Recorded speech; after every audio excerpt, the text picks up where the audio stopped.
तो चलिए दोस्तों, आज बात करते हैं आपके अवचेतन मन की चमत्कारी शक्तियों के बारे में। क्या आप जानते हैं कि आपका सबकॉन्शियस माइंड कभी सोता नहीं है, वो कभी आराम नहीं करता, वो हमेशा काम करता रहता है। आपको अपने अवचेतन मन की चमत्कारी शक्ति का पता चल सकता है, बस आप इसे सोने से पहले यह कह दें कि आपको किस चीज़ को हासिल करना है, और आपको यह जानकर बड़ी हैरानी और खुशी होगी कि इसके बाद आपके भीतर कुछ असीमित शक्तियाँ अपने आप एक्टिव हो जाएंगी और आपके मन चाहे परिणाम की ओर आपको लेके जाएंगी। यह शक्ति और बुद्धिमानी का ऐसा सोर्स है जो सीधे सीधे उस परमात्मा के संपर्क में आपको रख सकता है।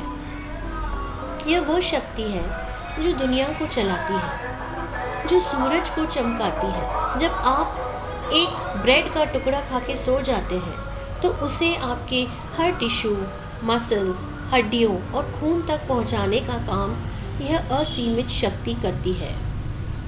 यह आपके दिल की धड़कन को और आपके ब्लड सर्कुलेशन को बहुत ठीक तरह से नियंत्रण करती है। आगे डॉक्टर जोसेफ मुर्फी कहते हैं, कुछ साल पहले उन्हें भारत में ऋषिकेश की एक यूनिवर्सिटी में भाषण देने के लिए इनवाइट किया गया था।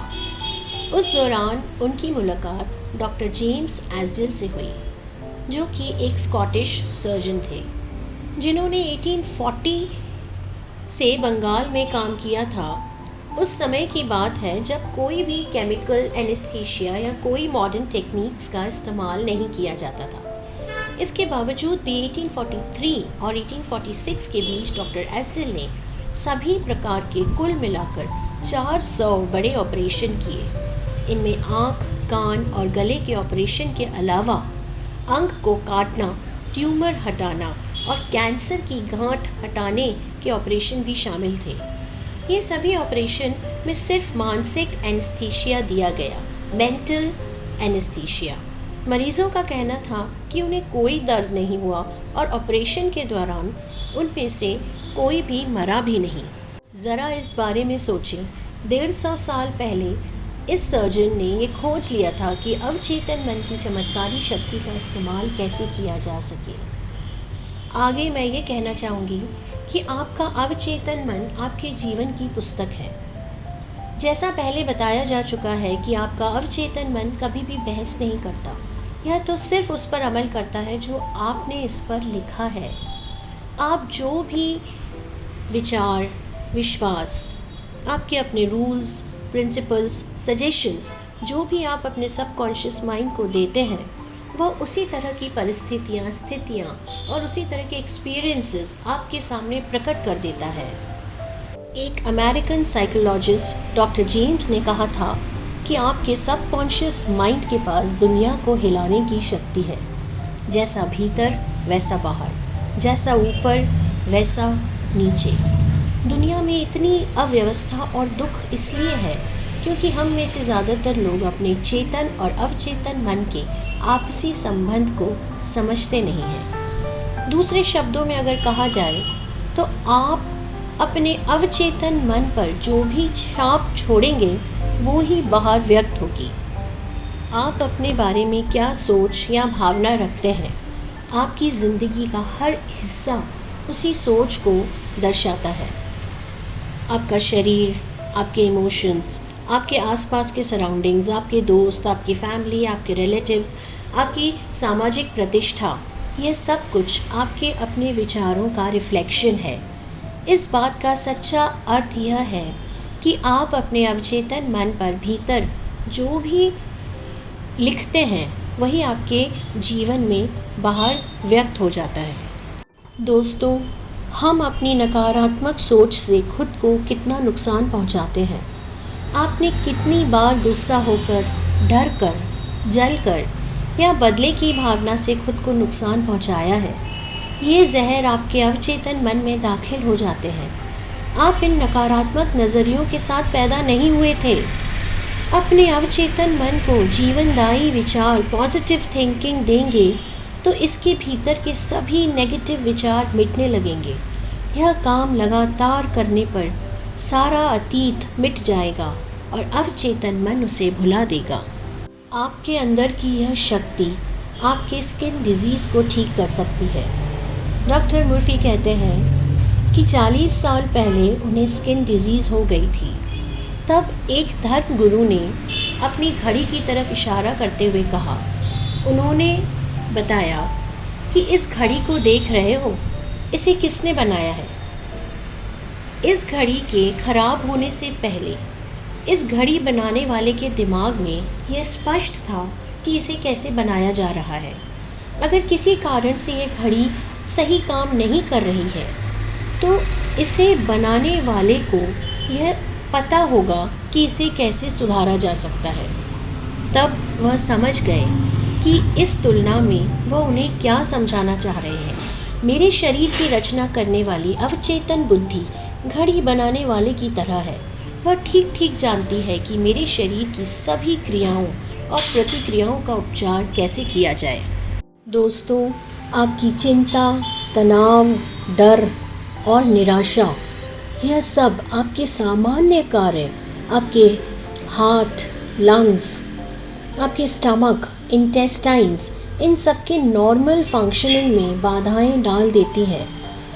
आप जब भी मेंटली परेशान हो तो सबसे अच्छा काम आप यह कर सकते हैं कि आप बिल्कुल रिलैक्स हो जाएं, आराम करें, रेस्ट करें और अपने दिमाग के पहियों को, अपने विचारों को थोड़ा रोक लगाएं।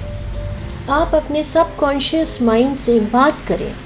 आपका अवचेतन मन आपकी बात को स्वीकार करेगा।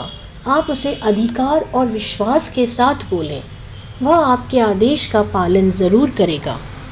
तो चलिए आगे हम जानते हैं कि आपके सबकॉन्शियस माइंड तक आपकी परफेक्ट हेल्थ का यह विचार कैसे पहुंचाया जाए। जोहान्सबर्ग में दक्षिण अफ्रीका में एक इंसान था जिसे लंग कैंसर हुआ था और उन्होंने इस टेक्निक को यूज़ करके अपने आप को पूरी तरह से ठीक कर दिया था। वह दिन में कई बार खुद को मानसिक और शारीरिक रूप से रिलैक्स कर लेते थे और वह खुद को यह कहते थे कि मेरे पंजे रिलैक्स हैं, मेरे एंकल्स रिलैक्स हैं, मेरे पैर पूरी तरह से रिलैक्स हैं, मेरे स्टमक की सारी मसल्स रिलैक्स हैं, मेरी लोअर बॉडी पूरी तरह से रिलैक्स है, मेरा दिल, मेरे लंग्स रिलैक्स हैं, मेरा हेड रिलैक्स है और मेरा पूरा अस्तित्व पूरी तरह से रिलैक्स है। करीब 5 मिनट बाद वह खुद को एक ट्रांस स्टेट में ले जाते थे और इस ट्रांस स्टेट में हमें हमारे सबकॉन्शियस माइंड का एक्सेस मिल जाता है और तब वह यह अफर्म करते थे कि इस परमात्मा की, ईश्वर की यह शक्ति मेरे अंदर प्रवेश कर रही है। संपूर्ण स्वास्थ्य का विचार अब मेरे अवचेतन मन में भर रहा है। ईश्वर ने जो इमेज मेरी बनाई है वह बिल्कुल परफेक्ट इमेज है और मेरा अवचेतन मन ईश्वर की बनाई हुई इस इमेज के अनुसार मेरा शरीर दोबारा बना रहा है। तो दोस्तों, इस सीधे और सरल तरीके से उन्होंने अपना लंग कैंसर ठीक कर लिया। स्वास्थ्य के विचार को अवचेतन मन तक पहुंचाने का एक और अद्भुत तरीका है विजुअलाइजेशन। मैंने लकवे के एक मरीज़ को बताया कि वह कल्पना में यह तस्वीर देखें कि वह अपने ऑफिस में चहलकदमी कर रहा है, उठ के डेस्क छू रहा है, फ़ोन का जवाब दे रहा है, वह सारे काम कर रहा है जो वह अपने नॉर्मल स्थिति में करता था। मैंने उसे बताया कि उसका अवचेतन मन संपूर्ण स्वास्थ्य की मानसिक तस्वीर को स्वीकार कर देगा। उसने खुद को इस भूमिका में पूरी तरह से झोंक दिया। उसने सचमुच महसूस किया कि वह अपने ऑफिस में लौट चुका है। वह जानता था कि वह अपने अवचेतन मन को एक निश्चित काम दे रहा है। उसका सबकॉन्शियस माइंड यह मूवी को देख रहा था और इस पर वह विचार, वह मूवी, उसके ऊपर वह इमेज छोड़ रही थी। उसने कई सप्ताह तक यह मूवी अपने अंदर चलाते रहा और फिर एक दिन टेलीफोन की घंटी उस वक्त बजी जब बाकी सब लोग घर से बाहर थे। टेलीफोन उसके पलंग के 12 फुट दूर रखा था। फिर भी जैसे तैसे इसका जवाब देने के लिए वह कामयाब हो गया। उसी पल से उसका लकवा गायब हो गया। दोस्तों, आप जो भी कल्पना करेंगे, महसूस करेंगे, उसे आपका अवचेतन मन स्वीकार करके परिणाम में बदल देगा। जो भी आप प्रार्थना में मांगेंगे, विश्वास रखने पर वह आपको ज़रूर मिल जाएगा। तो इसी विचार के साथ इस वीडियो को मैं यहीं समाप्त करती हूँ और अगले वीडियो में हम बात करेंगे प्राचीन काल में मानसिक उपचार, मेंटल हीलिंग कैसे की जाती थी। धन्यवाद।